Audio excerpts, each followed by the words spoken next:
E el gobierno de Aruba entrega el cuenta anual de año 2014 a la Controloría General conocida holandés como Algemene Rekenkamer. Está aquí por revisar, analizar, controlar y dar un comentario sobre el cuenta anual preparada door die mes un departamento de gobierno. Essa aqui é a última parte de concluir também o pressuposto de ano 2014. A diretiva de Controladoria General a visitar o Ministro de Finanças na sua oficina para receber a conta anual do governo. Acordar com o bypassador de INAN e de semana que sigue lo entregar um comentário na final de agosto, com a esperança que o Parlamento lo trata prometo trata o pressuposto de ano 2016 ainda.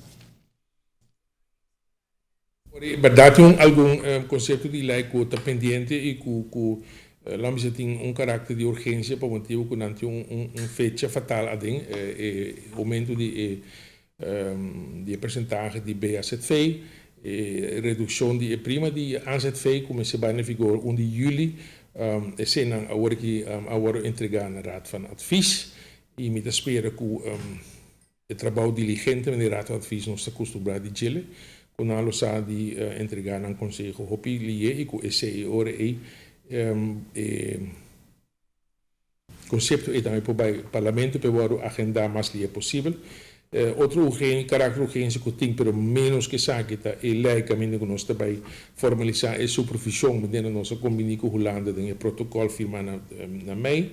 Esse conceito é também se não tem rata agora entregar na Raad van Advies para não ver um conselho de budget para depois ir para o parlamento para tratamento.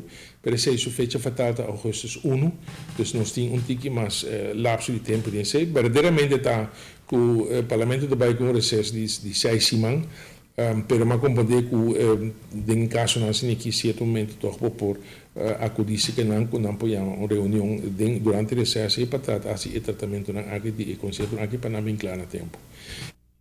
Controladoria General tem trabalho de controlar as cifras para verificar se o qual está pondo o papel da quadra com a realidade.